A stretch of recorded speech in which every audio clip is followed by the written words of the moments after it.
Well, good evening. We have a special treat tonight as we're able to talk with the first executive director of Camp Mac, Arden Ball. Arden started in January of 1975 and served through December 31st of 1933. In fact, one more day beyond that to the 1st of January 1994. Arden came on board when the camp was basically run by a camp manager.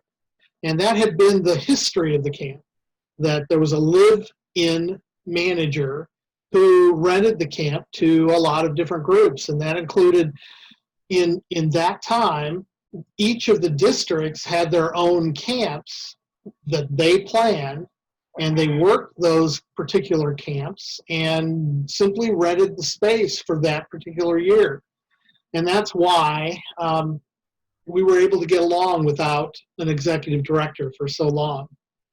But in 1975, actually earlier than that, in 74, the camp board realized that they wanted to have something more. And so they decided to hire Arden as executive director.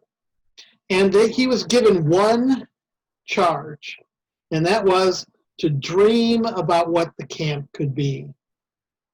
And that's what he did. He spent his time dreaming about what Camp Mac could be, and we have the result of that today. This is what Camp Mac is.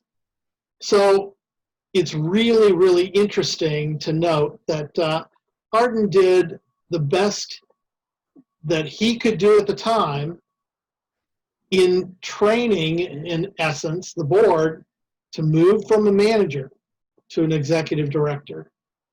So we're going to talk with Arden tonight. We have some questions for him, and I know he's got some great answers that you will enjoy.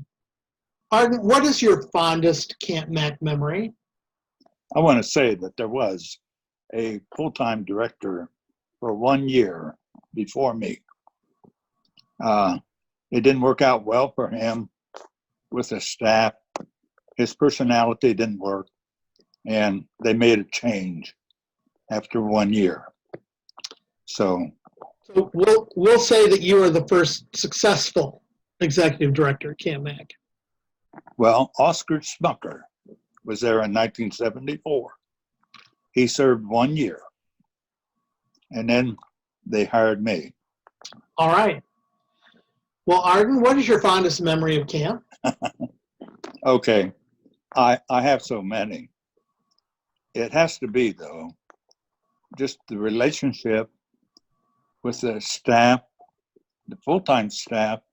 They stayed with me year after year, served a long time, served with excellence, and along with them was the many college students that worked on summer staff, the other adults that volunteered on summer staff, the BBSers. There were many of those in my early years that came and worked for a year. And the relationship I had with them and all the counselors, the committed Christians throughout the state, gave their time every summer to be with the children. I can't say enough about what that did for the maturity that those children learned in the Christian faith.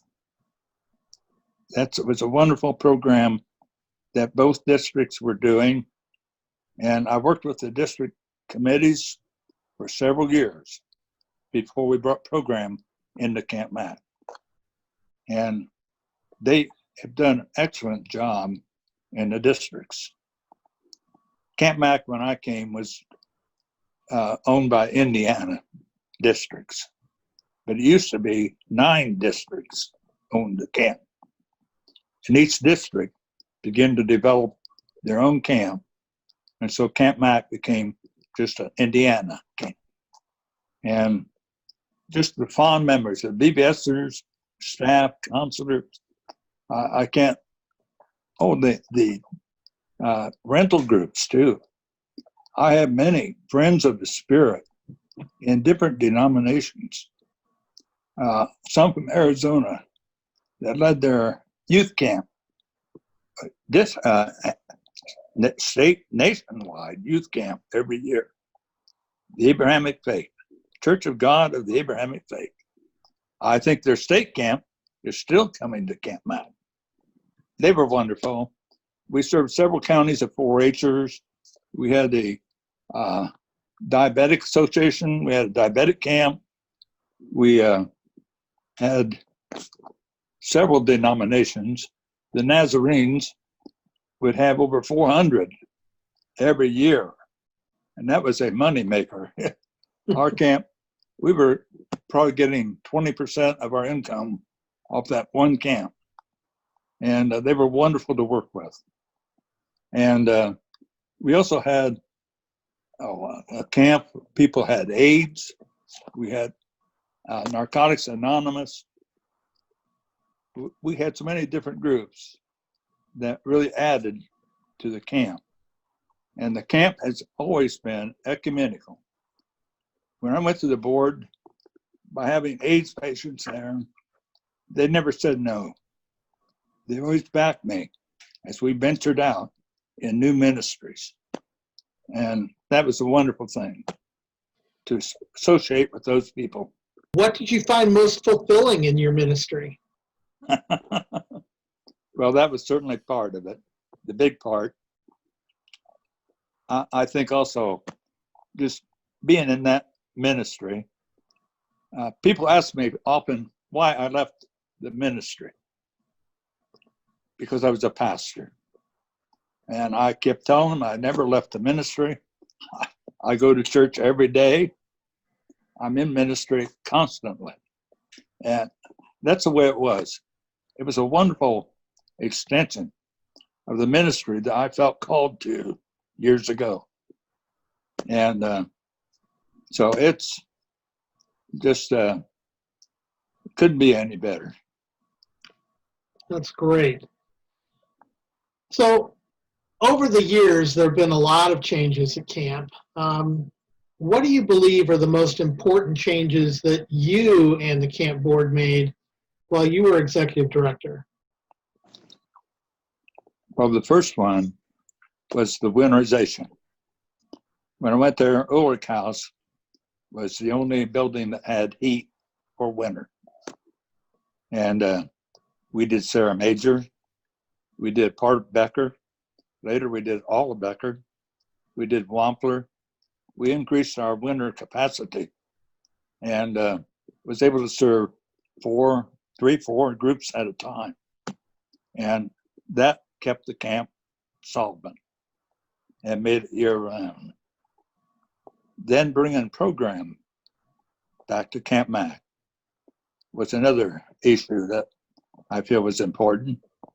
And that allowed for more variety.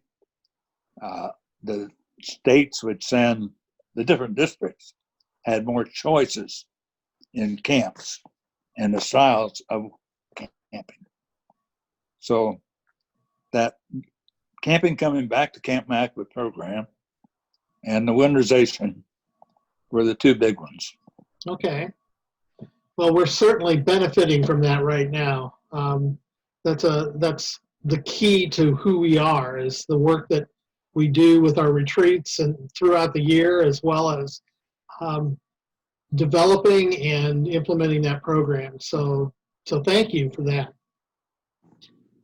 So would you be willing to share a favorite story from your time as director? I thought about that one. And I'm going to tell one on Dennis Beckner. Years ago, it's been quite a few years, he was in college and he came and worked on summer staff. And I put him in charge of the camp store. And he was a delight. Always worried about the money, making sure it came out just right. And I remember one time he had a little girl give him a $10 bill, got what she wanted. He gave her the change. She said to him, "I gave you a $20 bill." He said, "No, you didn't." She said, "Yes, I did." And she wouldn't take no for an answer. So we had to call the parents and find out that she was given $10 to come to camp. And then later on that summer, he came to me really upset. He was $60 off on the cash register, and he couldn't find it anywhere. He looked and he looked. He just couldn't figure out why, and he was so upset. I said, Dennis, don't worry, I'm not going to take it out of your pay. And he told me then that he was $60 over, not under. And I said, okay, the staff will have pizza tonight. Dennis was a great worker back then, and he's still a great worker at camp. Absolutely It's my right. fondest memory. How has Camp Mac been a sanctuary for you? Oh, Charmaine and I were always campers. I grew up in the Boy Scouts, was an Eagle Scout. When David, our first child, was 6 months old, we went camping in a pup tent. And we camped all of our life, traveled all over the country, and dreamed about maybe having a campground someday. And when Camp Mac came to me and asked me that, if I would serve, it was a blessing. And I can't think of how it could have been any better. I forgot the question. Well, how it's been a sanctuary for you, and I think you've described that. Oh, well, yes. I always worship God outdoors. In national parks, everywhere we went. I didn't grow up in the church, but I had a Christian scoutmaster. And when I went into ministry, I went to him. He had 8 children of his own, but he always gave to us.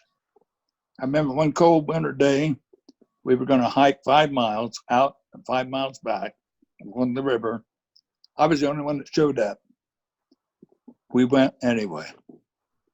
And he would lead worship services, and I had to give him credit for my being a Christian now and going into the ministry. And he was dedicated, committed Christian who served as a Boy Scout leader. So that camp was a true sanctuary, developing the wildlife area, working with all that land, the campers, watching them grow every year. It was just a wonderful, wonderful experience. Thank you. What hopes do you have for the future of Camp Mac? I like the way you continue to use volunteers. That has been the heart and soul of Camp Mac. I like the direction that you're giving it and the board. You have a board with a vision, and they're seeking to find God's will, and I feel great about that.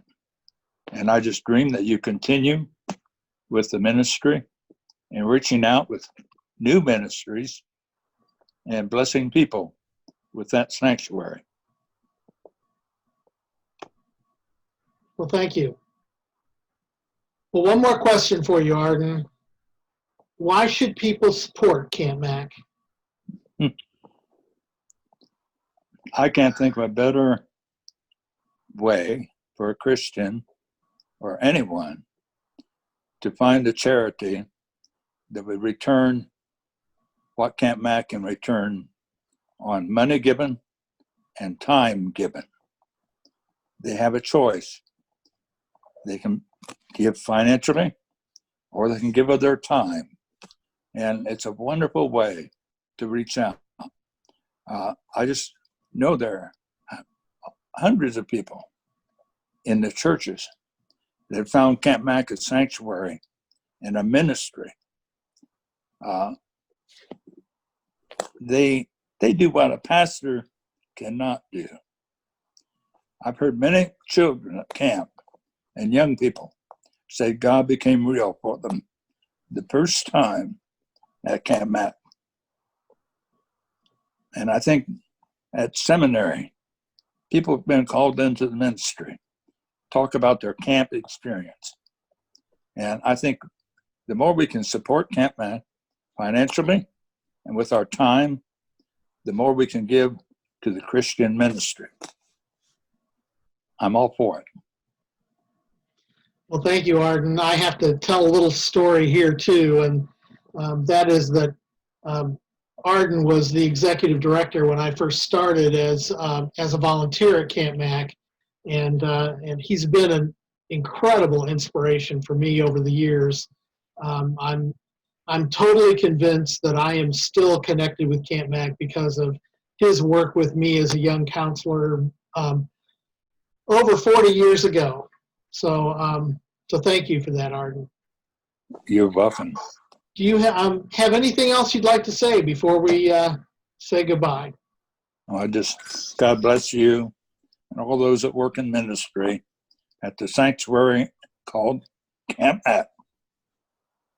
Well, thank you, Arden.